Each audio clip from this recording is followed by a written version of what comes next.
Добро вечер. Продолжуваме со серијалот Македонија земја на Божјата мајка или Светот на Божјата мајка, со истиот поднаслов како и во претходната емисија Јазикот на древните македонци. Овој пат ќе зборуваме за она што тие го оставија како културно наследство, ќе зборуваме за топонимите, хидронимите, нисонимите, оронимите и така натака, кои што се навистина неми, но сепак живи сведоци, останати до ден денешен за да посведочат кој бил народот кој што живеел на овие простори и кој јазик го зборувал. Според нашата историографија, останати се само 70 на зборови од јазикот на древните македонци, поради што наводно не може да се реконструира нивниот јазик. Затоа можеби и некој воопшто него ни проучува. Затоа тој до ден денес за нас остана непознат.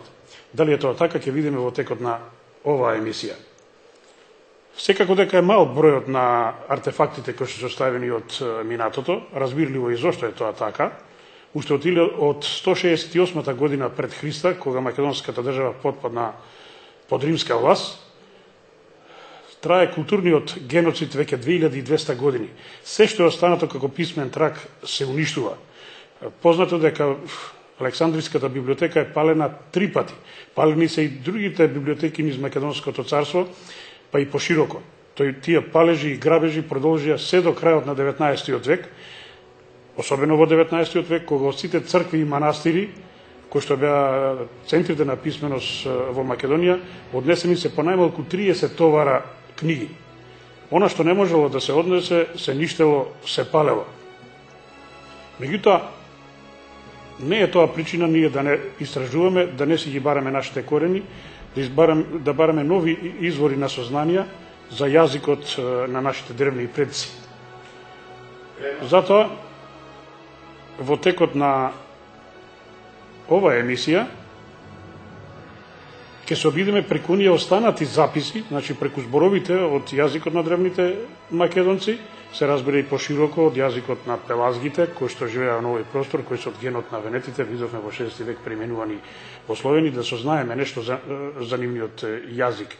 Ќе ја повикаме на помош и науката, поточно лингвистиката како наука, или етимологијата како наука во рамките на лингвистиката, која што неумоливо не води до коренот на зборот. Значи, со лингвистичка обработка, со етимолошка обработка на зборовите, останати од нашите древни предци, од топонимите, хидронимите, ние ќе се обидиме да знаеме кој јазик го зборувале. Етимологијата е работа која што го разоткрива минатото. Меѓутоа, за да можеме да искористиме, треба да го употребиме денешниот наш македонски јазик. На него се е разбирливо. Затоа денес грците од своите толковни речници ја имаат исврлено етимологијата, поточно ги имаат исврлено етимолошките толкувања. Од проста причина што ќе мораат да објаснат од каде во нивниот јазик десетина илјади зборови кои што припаѓаат на словенската јазична основа, а кои не се од 6 век па најавака, добиени со мешање со нас и со останатите соседни држави и народи на Балканот, туку се останати од древноста, уште од антиката. Значи, велиме, основа ќе ни биде етимологијата и користењето на денешниот наш македонски јазик. Исто онака, како што Радивое Пешич со помош на српскиот јазик го дешифрираше писмото и јазикот на древните народи од Винче и Лепенски вир, како што Светислав Билбија со помош на српскиот јазик го дешифрираше етруското писмо, и како што нашите учени Тентов и Бошевски го дешифрираа каменот од Розета, тоа е древното македонско писмо што го оставива династијата Птоломеи, кои 300 години владееја со Египет. Тие го читаат овој текст, но веќе читаат, гледаме и други текстови, каменот од Канопус, тоа се две камени плочи со надписи од древниот македонски јазик, а гледаме има и гледано од емисиите на Тентов, што беа прикажани на телевизија Сонце, се наоѓаат веќе, се пронаоѓаат и други артефакти на ова подрачје, се надевам ќе ги има и повеќе. Зошто велиме дека со помош на денешниот јазик? Причината е проста и едноставна. Видовме во претходните емисии, на овие простори, цел Балкан, па и пошироко на Медитеранот, живее еден голем народ, наречен Беласти, или Пеласти, или Пелазги, како што ги нарекуваат грците, кои се од генот на венетите во 6 век применувани во Словенија. Ако е тоа така, видовме, приложивме многу докази, многу артефакти, тогаш е нормално ние да го потребиме денешниот наш јазик и да бараме врската на древните македонци со денешниве. За таа цел, значи, имам на располагање голем број на документи, кои што ќе се обидеме еден дел бар да ги прикажеме на македонската јавност вечерва. Пред се мислам на делата на Ташко Белчев, професор доктор Ташко Белчев, професор на Краковски универзитет, еден од доајените на лингвистиката кај нас, голем познавач на оваа област, која издаде тетралогијата 4000 години македонска цивилизација, писменост и култура, во која што тој обработува некаде околу 700 древно македонски глоси и околу 200 надписи. Сите тие се венетски, феникиски, како сакате, затоа што основа на фен и вен е иста, значи венетите, феникиците, пеластите се еден исти народ и сите живеат овде на Балканот. Нивното именување рековме во претходните емисии како иде, сега нема да го повторуваме.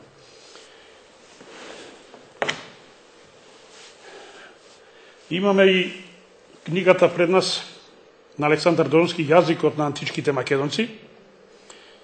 И Донски е еден од авторите кој што обработува македонски теми, венецки теми. Во оваа книга тој презентираше 130 зборови од речникот на Хесикај, древно македонски, кој што тој ги запишал уште во 5 век.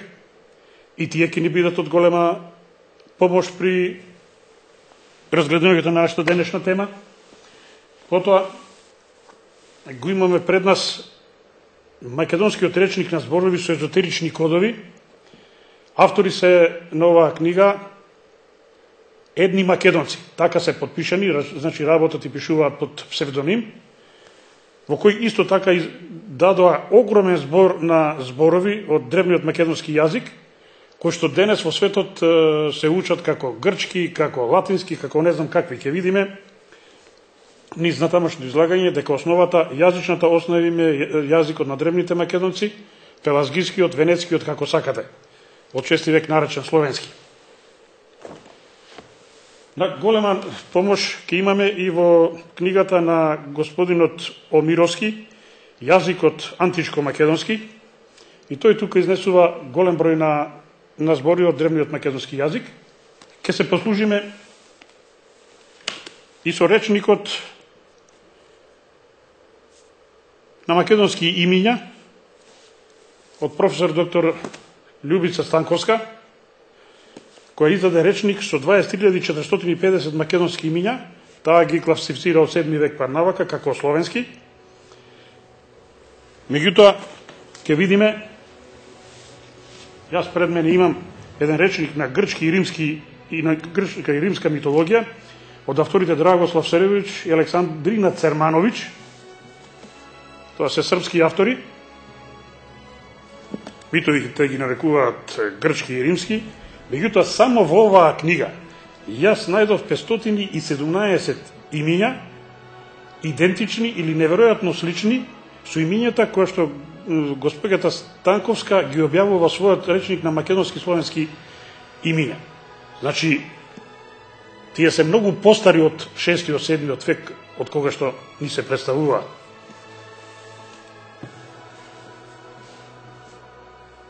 Голем број на македонски зборови наоѓаме и во Хомеровите епови. Ние тоа го образложивме во претходните емисии, кажавме дека Илијадата, според Елијан, древен автор, напишана е на јазикот на македонските бриги, пошто во основа се пелазги од родот на венетите, па сосема е разбирливо зашто Лудвиг фон Пасов, еден од најголемите светски лингвисти, уште пред 200 години, на целиот свет му соопшти дека лексиката на Хомеровите епови, на Хомеровата Илијада, во основа е словенска и припаѓа на словенскиот јазичен сојуз. И тоа нема поподробно да го објасниме, веќе го објаснивме. Интересен за нас е и Јакоб Филип Фелмерер, германски лингвист, кој што во почетокот на 19 век престојуваше во Грција и издаде книгата Историја на полуостровот Мореа, во која што објави околу 2000 топоними од Грција, посебно од Пелопонес, најголемиот број во огромен процент со словенска основа. Грците заради тоа го прогласија за персона нон грата, иако тој сакаше само да им да им помогне. Тој наведе 2000 топоними, искажувајќи како словенски наводно од 6 век, но избегна да ги именува поголемите реки, градови и планини во Македонија од древноста, кои што ги има на сите древни карти, на сите древни мапи и кои што ги има во записите на древните автори. Тој сакаше да го прикаже како културно наследство на словените дојденци од 6 век. Меѓутоа ние ќе видиме, кога ќе ги разгледаме топонимите, хидронимите, нисонимите, познати од делата на древните автори, но ние поголеми градови што сегде фигурират, ќе видиме дека и тие се со словенска, односно венецка содржина. Интересен за нас е и Макс Фасмер, исто така германски лингвист, кој што 1941 година ја напиша книгата Словенската топонимија во Грција, кој што даде 1500 словенски топоними. Што ова зборува? Се што ќе чепне, се што ќе најдеме на овој наш Балкан, па и пошироко, е остаток и културно наследство од древните венети, кои беа, видовме, првите словени. Културно наследство на финикиците, на бригите. Сите се тие еден народ, зборуваат еден јазик. Бар основата му е една, единствена, венецка или од 6 век преименувана во словенска. Вакви зборови, вакви топоними, хидроними, нисоними ние имаме повеќе илјади, па затоа со сигурност можеме да кажеме дека знаеме кој бил јазикот на нашите древни предци.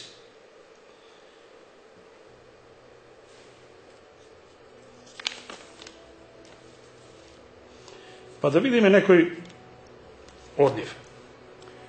Како древно-македонски зборови, или древно-венецки, старословенски, како сакате, бригиски, се зачувани зборот земеле или земајле. Збор идентичен со нашиот денешен македонски јазик, ја означува земјата. Него го најдовме во книгата на Петар Илиевски, познат наш лингвист и академик. Го најдовме зборот огон, синоним за оган или огин, во изворна форма задржан кај мијаците до денешен. Прв ни го обеладенува господинот Пешич, Радивој Пешич, оној кој што го откри писмото кај Винче и Лепенски вир, кој што го дешифрираше. И тој не е лаик, и тој не е паранаучник, тој е професор на Миланскиот универзитет. За жал не е веќе меѓу живите. Го најдовме зборот Арслан или Арслан. Исто така древно македонски збор кој што некои сакаат да ни го припишат како турцизам во македонскиот јазик.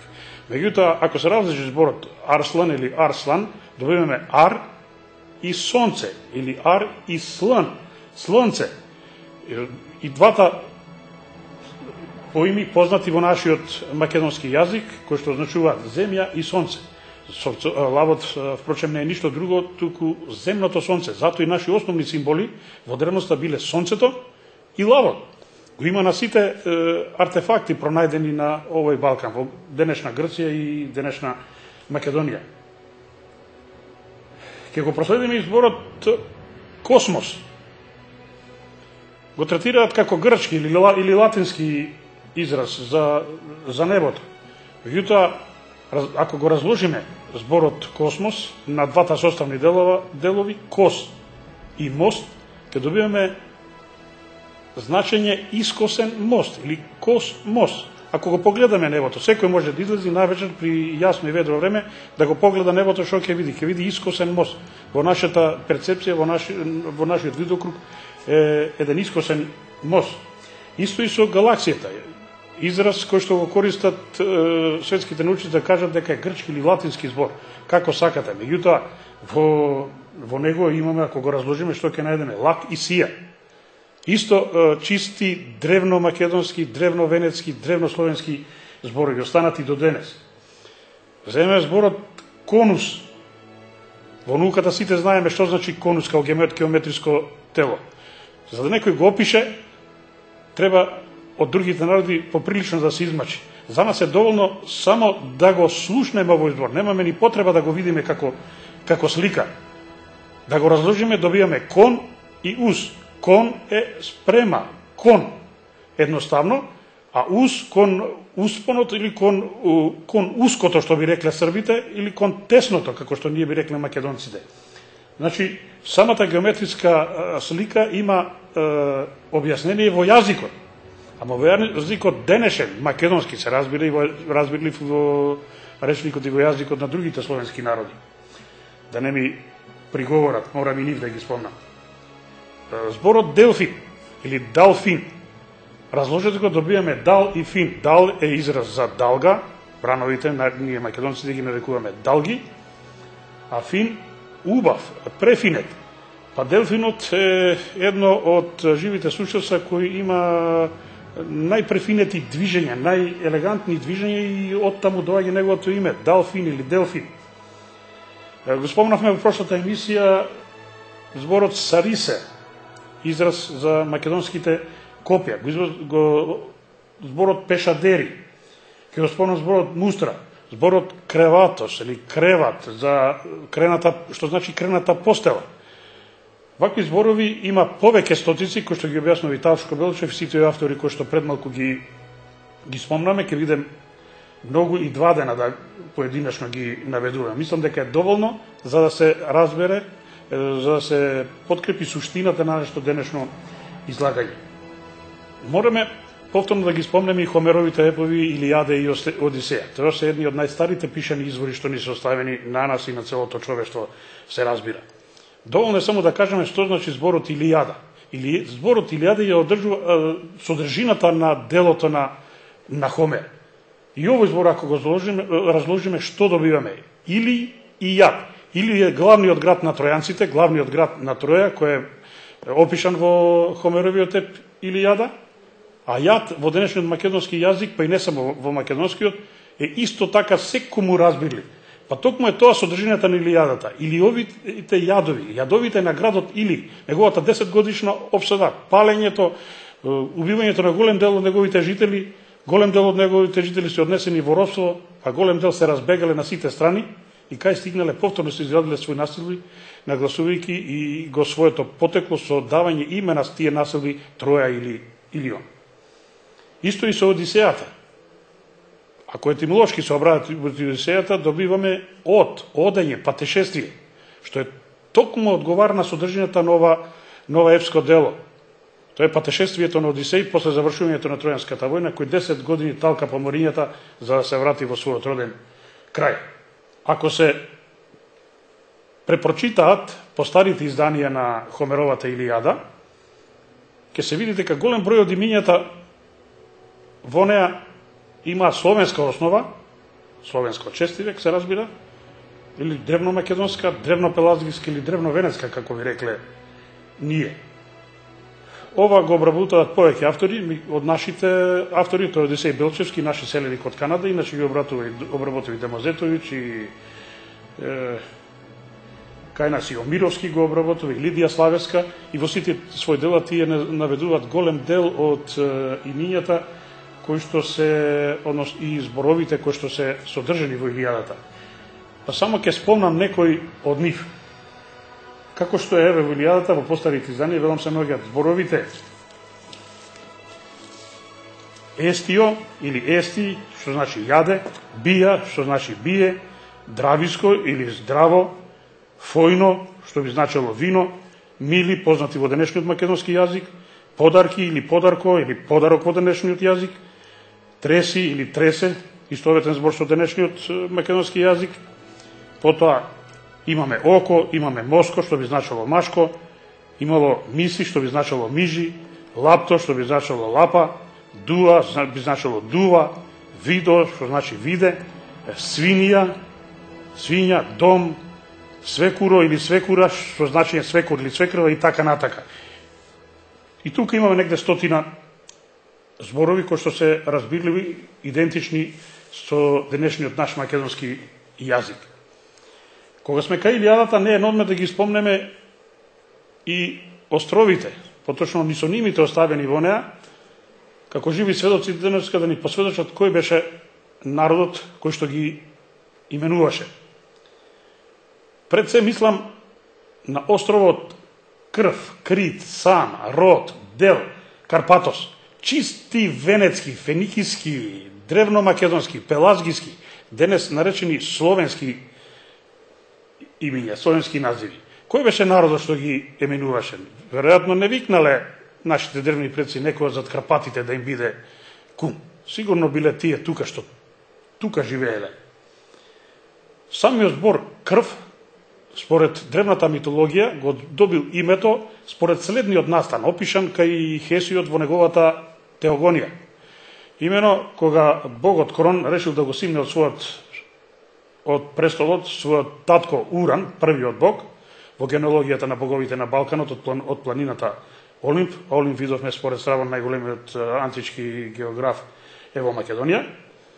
Тој земал Срп со намера да го убие својот татко и да го симне на тој начин од престолот.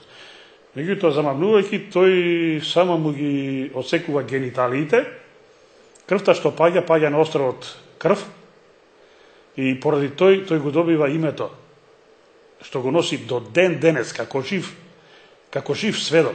Ако беше грчки мит, ако тамо живеева Грци од 19 век се разбира, тогаш се нарекуваат Данајци, па подоцна Елини, тогаш тој крв ке го именува како хема. Науката за крвта, сите знаеме дека носи хематологија, според грчкиот збор хема.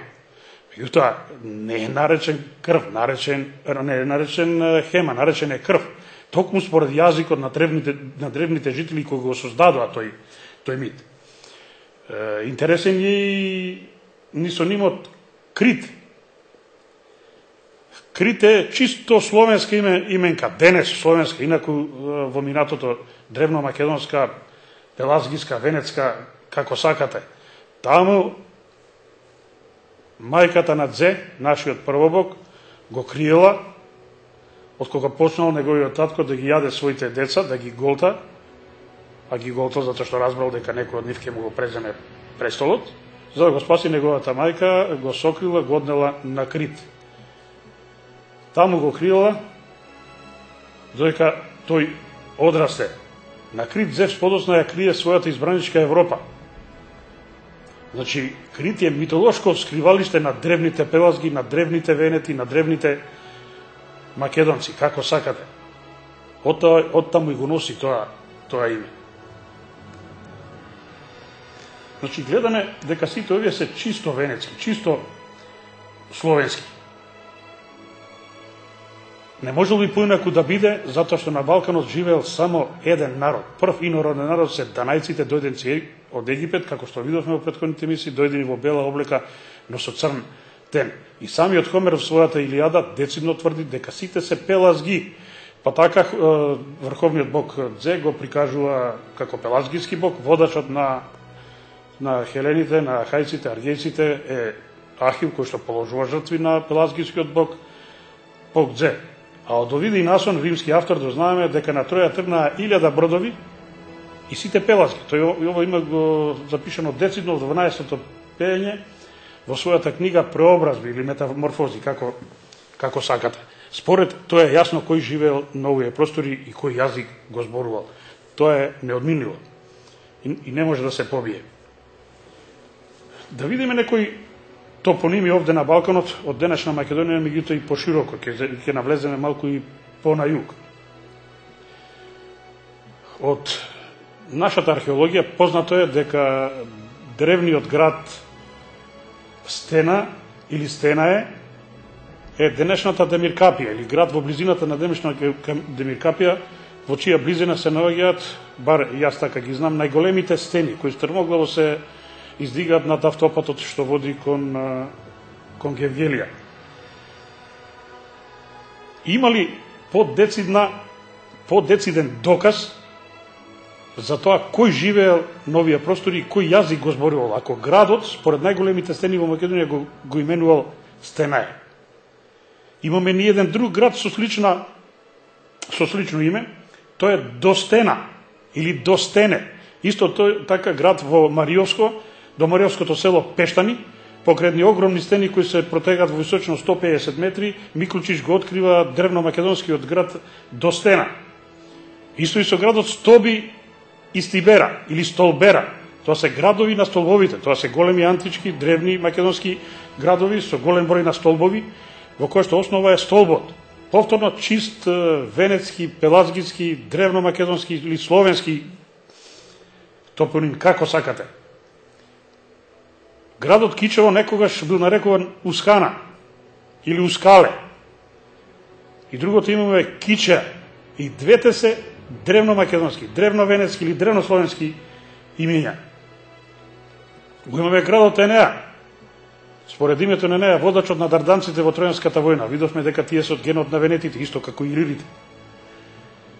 Го имаме градот Солун, кој што го носи името на Салоника. Жената на македонскиот крал Касандар и сестра, односно полусестра на Александар III Македонски. Го имаме градот Бела. Грците го нарекуваат Пела, поради својата фонетика, тие се што е Б го именуваат, го пишуваат, го запишуваат како П. Не е само Бела топонимот со ово име. Ние го имаме и Белото море, Егејското море подоцна наречено. Имаме Белата река Вардар, па и самиот денешен назив Вардар означува Белиот дар. Го имаме Белото езеро, тоа е Охридското езеро. Го имаме Белагонија. Го имаме нисонимот Белопонес или Пелопонес, како што денес го нарекуваат нашите јужни соседи. Ако го разложиме, што добиеме? Бело, По и Нес. Бело е Бело, По е Пола, Нес на Старомакедонски остров, или Бел полуостров, односно полуостров на кој што живеат белите луѓе, за разлика од оние кимурчињата што дојдоа во бела облика црнтен од Египет. Го имаме градот Воден. Дури самите грци признаваат дека е тоа остаток од бригискиот јазик. Се прават на недоветени, па не знаат на кој јазик зборувале бригите, велат бригиски јазик, од бригискиот збор води или води. Зашто го носи името Воден и на децата им е јасно. Секој оној што бил во тој град знае дека е град во кој што изобилуваат водите, реките, водопадите. Интересен е топонимот Спарта. Древен град, кој што го носи името уште од пред доаѓањето на грците, односно данајците. Затоа и го носи тоа име. Основата му е Спар. Ние имаме Спар во картите, имаме Спар во љубовта, а гледаме, имаме Спар и во топонимијата. Затоа што оној што знае историјата на Спарта знае дека е таа настаната со спарување на 4-5 помали населби, кои што се со проширувањето се спаруваат во една и го сочинуваат градот Спарта. Исте топонимот Коринт, кој што во основа го има корито, која знае в конфигурацијата на земјиште на тој дел ќе му стане јасно за што се работи. Сега имаме тука друг еден многу интересен топоним Атина. Атина е божицата од едно од 12 олимписки божества, керката на богот Зе. Грците кажуваат дека е богиња на мудроста. Меѓутоа, јас прашувам јавно. Еве Атина, одрав една статуја на Атина. Не само на ова, на сите статуи таа е представена со шлем на главата, во ниедна прилика него вади, со штит, само и недостасува очигледно копието што го држи во рака, овдека изгледа искршено на статујата, таа секогаш е представена со меч или со копие во раката. Каква е таа богиња на мудроста, која секогаш е со шлем и со оружје во рацете, мене не ми е јасно. Меѓутоа, ние знаеме што значи Атина, нашиот древен македонски јазик, па и на денешниот, но исто така и на јазикот на останатите словенски народи. Ата на старословенски е татко. И ден денес во Словенија се користи истиот израз за татко. Зашто е тогаш таа наречена Атина? Секој што го знае митот за нејзиното раѓање ќе му стане јасно. Според древната митологија, меѓутоа не грчка, никако не може да биде грчка, само од името го покажува. Таа е родена од главата на таткој. Немала мајка. Значи и татко и мајка и е Дзе. Затоа е таа Атина или татина керка. Тоа може да го разбират само оние кои што го знаат денешниот македонски јазик меѓу и останатите словенски јазици. Ето и доказ кој бил народот кој што ја именувал. Доказ е кој е народот кој го создаде митот за Атина. Планината Беласица, денес што ние ја знаеме, планина која што често пати во текот на летните месеци знае да биде бела, во древноста е именувана како Орбела или Бела Крос. Да ги разложиме малку овие ороними, што ќе добиеме? Орбела разложен, значи, доаѓа од ора, древно-македонски збор за гора, од таму го носи светската наука оронимија, и бела. Не треба објаснување што значи бела. Ора и бела. Кратко и јасно, гора бела или бела гора, денес Беласица. А другото име е Бела Крос. Фали едно С во средината, па да го добиеме Бела Крос. Токму онака како што таа денес наликува, бела дури и во летните месеци. И овде се поставува прашањето, кој беше народот и кој јазик го зборуваше што не ја именуваше овака. Ке спомнеме планината Кисала, денес во границите на нашиот јужен сосед, Грција. Србите за дош велат киша. Значи, повторно близок на еден од словенските јазици. Кисала, или Кишава, или Мокра планина. Планината Олимп, на древно-македонски Олип, од десно налево кој се чита Било, Обла планина. Повторно словенски именка, Венецка, Пелазгиска, како сакате, древно-македонска. Планината Джена или Джиновската планина. Се тоа планини денес во Грција. Се разбира од 1926 година сите овие топоними се променити. Зашто се променити на децата им е јасно, да се прикријат трагите за народот кој што живееше на тие простори и јазикот кој што го зборуваше. Денес во Грција испод Олимп имаме река Пенеста или Пена или Пенеј, како ја запишуваат древните автори. Пена имаме и денес ни кој што извира под Шара.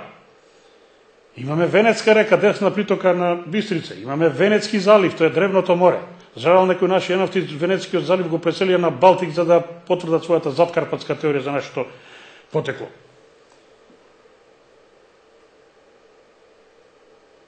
Да видиме и пошироко нешто на европскиот континент. Словенската топонимија ја наоѓаме на целиот, односно венецката топонимија, словенска од 6 век навака. По целиот Медитеран, меѓутоа низ целиот европски континент исто така. Па така имаме топоним Роди во Италија, имаме топоним Родеж во Франција, имаме Рода во Шпанија, имаме Рода во Британија, имаме Родак си роден во Германија и Австрија, имаме Рода во Норвешка, имаме остров Род во Грција. Чисти венецки, чисти феникиски, чисти древно-македонски, древнословенски, како сакате. Со илјадници години обстојуваат, за да ни потврдат да ни кажат кој беше народот што живееше на овие простори. Меѓутоа и пошироко гледаме низ цела Европа. Го имаме Трново во Македонија, Трново во Бугарија, имаме Тирново во Грција, имаме Терново во Британија. Го имаме Бер,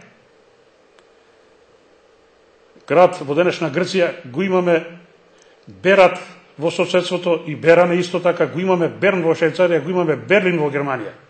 Гледајте ги овие топоними, имаат исти корен. Бер. Бер е син на Олган, богот на водите, богот на реките. А Олган е од друга страна син на богот Македон. Повторно прашање, кој беше народот кој што ги именуваше овие божества, овие градови? Го имаме на британски острови поимот Венедотија, тоа е името на древна Шкотска. Го имаме зборот Шкотска, имаме зборот Шкт. А кои се венетите? Значи и таму тие живее. Венетите рекоме за првите словени. Од таму зборот Шкот или Шкотска е разбрив само на нашиот древно-македонски јазик, но меѓутоа и на сегашниот македонски јазик, но и на јазикот на останатите словенски народи. Шкот е човек Шкт или Шкрт. И денеска нашите луѓе го потребуваат тој збор за штедливиот човек. Имаме областа Венето во Италија. Тоа е северниот дел од Италија со најубавиот град Венетија. Имаме Венецкиот залив таму, а видовме Венето го изградиле, односно градот Венетија го изградиле венетите, дојденци од Македонија, бегалците од Троја. Децидно запишано во книгата на Тит Ливи од основањето на градот Рим. Го имаме топонимот Бретања, тоа е делот од Франција. Зошто интересна Британија? Маргарита Китани-Врановска за своето дело Букворот ни обелодени една книга од господинот Мане, пишувана уште пред 160 години, во кој што французите тврдат од Британија дека се тие потомци на древните бриги од Македонија. Видовме, целиот Балкански полуостров се нарекувал Пелазгија.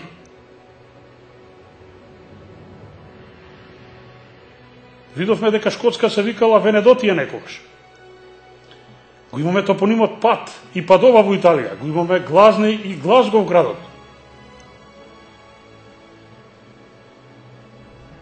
Што сега да кажеме после сето ова? Каде се денес венетите? Од британските острови, од Пиренејскиот полуостров, каде се од Франција, каде се од Апенинскиот полуостров, каде се од Грција? Ни В од венетите, ни С од словените. Не е ли можеби основата на проблемот јазикот, древномакедонски јазикот денешен, кој што ги открива сите лаги, кој што го открива најголемиот геноцид во Европа, геноцидот врз словените од Медитеранот, но гледаме и пошироко. Не има ли намера некој да ги избрише словените, посебно православните словени и од овој Балкански полуостров? И конечно, дали ова проблем на името што го има нашиот јужен сосед или можеби некој многу помоќен во Европа? Сето ова треба да го имаат нашите државници при изградењето на стратегијата околу проблемот со името. Малку повеќе да се замислат и да видат кој и со кого ние имаме проблем и со кого треба да го решаваме овој наш проблем. Да видиме нешто и за боговите од планината Олимп. Што тие зборуваат за древното минато? Да видиме кој нив ги именуваше и кој јазик го зборуваа луѓето кои што ги создадоа митовите за боговите од планината Олимп. Прво ќе почнеме со Дзе. Ние си го викаме Дзе, грците Зевс. Како Дзе е запишан и на каменот од Розета. Тој е оној што гледа се. И ден денеска кога ние сакаме да им се сокриеме или си играме со малите деца, го употребуваме изразот Дзе. Тоа значи не може да ми се сокриеш, не може да ми избегаш, јас гледам се. Јас сум за тебе Дзе. Тоа е значењето на ова игра што сите наши ја знаат и ја играат со своите мали деца. Ние во една од претходните емисии го прикажавме надписот на јужната страна од Свети Богородица Перивлепта. Богородица Перивлепта. Перивлепта на грчки е она што гледа се. Дале би овдека се крие тајната во овој надпис што древните македонци сакале да остават за идните поколенија. Овој надпис од јужната страна дали би може значи посвета на Богот Зе. Нема да се изненадам ако во блиско иднина при ископувањето кои веќе таму се вршат, испод темелите на Перивлепта не се најдат темелите на древниот храм на Богот Зе. За Атина веќе рековме, Богот Поседон, брат на Зе. Ако се разложи овој збор, што добиваме? Посети дно, оној што го поседува дното. Па нема да биде изненадување, затоа што дворците на Поседон биле на морското дно. Значи, оној што го поседува дното.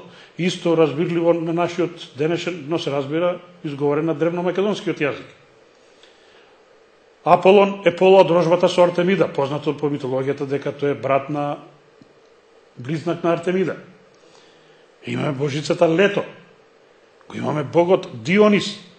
Разложете го зборот Дионис на двата составни дела Дио и Нис, што добиваме? Дио е два, Нес. Носен. Значи, два пати носен, два пати донесен на свет. Кој што го знае митот за Дионис, знае дека бил тој два пати носен и два пати донесен на свет. Значи, неговото име е соодветствува на приказната, на митот што го оставиле нашите древни предци. Имаме богињата Нокта. Замислите, грците и ремјаните нарекуваат, па и денешните автори кои што пишуваат за грчката митологија, грчка божица на мракот и темнината. Па што значи на грчки Нокта? Грците ги запишат архаико. старо, непознато, па е нормално, не е изречено на нивниот јазик. Ноќта е нашиот типичен збор. Ноќта го одразува мракот и темнината. Затоа и таа божицата на мрак и темнина речува на ноќта. Да кажеме, тие запишуваат како ноќта. Од проста причина што буквата К ја имаме само ние македонците, не ми никој друг. Имаме божицата Зора. Замислите, светот ја учи како грчка божица на првата утринска светлина. Треба ли објаснување кој ја именуваше оваа богиња, кој го создаде митот за Зора? И на кој јазик зборуваат тие древни предци од Балканот, од Македонија? Што да кажеме за Орфеј? Се разложи зборот Орфеј зове Ор, тоа изворното значење му е Орпеј. Древно македонско Орпеј, за нас е тој Орпеј. Видовме дека Ора е гора. Оронимија е наука за планините. Па значи, Пеј и во денешниот македонски јазик на секој му јасно што значи. Па ако знаете кој бил Орфеј и што се за него знаеме, ќе знаеме дека тој бил горскиот пеач. Токму неговото име се одзесува на она што тој, пошто тој е познат во митологија, горскиот пеач. Ете го Орпеј. Да видиме што ни остана од ономастиката, што ни остана од личните имиња. Јас спомнав веќе госпоѓата Станковска, која што направи речник од 23.450 македонски имиња, таа ги третира како словенски од 7 век па навака.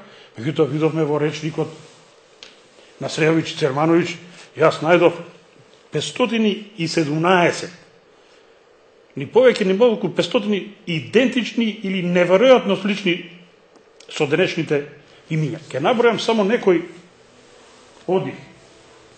Тоа се Анте или Антеа, Анто, Боре, Биса, Гале, Галена, Гело или Геле, Герас, Гиге, Ѓоргија, Даме, Даре, Зора, Илија, Јана, Рода, Сида, Дуле, Насте, Јас, Јасо, Јон, Калина, Калин, Лето, Климен, Климена, Макарие, Меле, Миле, Мира, Мино, Момо, Нада, Небо, Неда, Никола, Нестор, Нино, Пере, Перо, Перса, Пена, Пене, Поликсена и така натака. 517.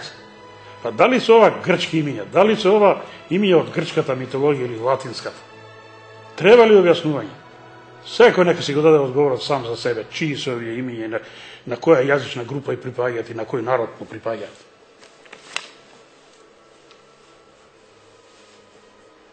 Во овој речник на госпоѓата Станковска јас најдов 70-80 имиња чии основот се венетите. Вене, Вена, Венет, Вена, Венка и така натака. Равно негде 70-80. Тоа значи дека нашите македонци денешни не си ги заборавиле своите корени. Многу добро си ги знаат. И тоа еве нека знае целата поширока македонска јавност, целиот свет. Многу интересно име е името на Јустинијан. Византијски император, византијски цар, роден во село Таор, во околината на Скопје, во близината на утврдувањето Бадеријана. Тој ден денеска се села во близината на Катланово кај Скопје. И Бадар и Тао. Изворното име на Јустинијан, еден од најпознатите византијски императори, најголемиот градител, но малкумина знаат дека е Петруш. Внимавајте, Петруш. Латините го пишуваат и грците Петрус. Петрус Флави. Неговиот прекар е управда по древно македонски. Римјаните го преименува во Јустинијан. Меѓутоа ево и ова име има јазична словенска основа. Доаѓа од Вистинијан, оној кој е во вистината, кој е во правото. Познато дека Јустинијан е најголемиот реформатор на правото. 2650 закони кодифицира во еден законник наречен Кодекс Јуре Цивилис. За жал денес цел свет го учи како римско право. Иако Јустинијан живеел, царувал од 527 година, значи во 6 век, а Рим е пропаднат уште во 5-тиот. Значи кога тој го кодифицирал правото, Рим не постои. Може да го наречете Јустинијаново право, може да го наречете византиско право, може да го наречете македонско право, како сакате нема да го наречете, меѓутоа никако не може да биде римско. Меѓутоа нас овде што ни интересира е името негово Петруш, внимавајте. Петруш, роден е во 5-тиот век. Втората половина на 5-тиот век царувал од 527 година во 6-ти. Уште словените 10 дојдени. А замислите, император имале со словенско име Петруш. А која е неговата фамилија? Пред мене книгата на госпоѓа Лидија Славевска, за жал денес не е меѓу живите. Да видиме што таа запишала за Петруш, императорот византијски, и за неговото семејство. Таткото е Исток, мајката Бигленица, некоја пишуваат и Береница. Видовме ние Береница, имаме и кај Птоломеите, неколку принцези од македонската царска династија во Египет го носели името Береница. Неговиот вујко е Јустин, значи татко Јустин, мајка Бигленица, вујко Јустин, тетка Лада, тетин Селимир, или Желимир некој го нарекуваат. Вукица му е Вујната, Божидар е нивниот син. Од каде дојде оваа чисти славенски имиња во 5-тиот век во царската династија, во семејството на Петруш Плави, наречен Истинијан, или по македонски Вправда или Управда. Сигурно не барале кумови од зад Карпатите да ги именуваат. Сигурно тоа се староседелски имиња, наши, древно македонски, древно венецки, древно словенски, како сакате.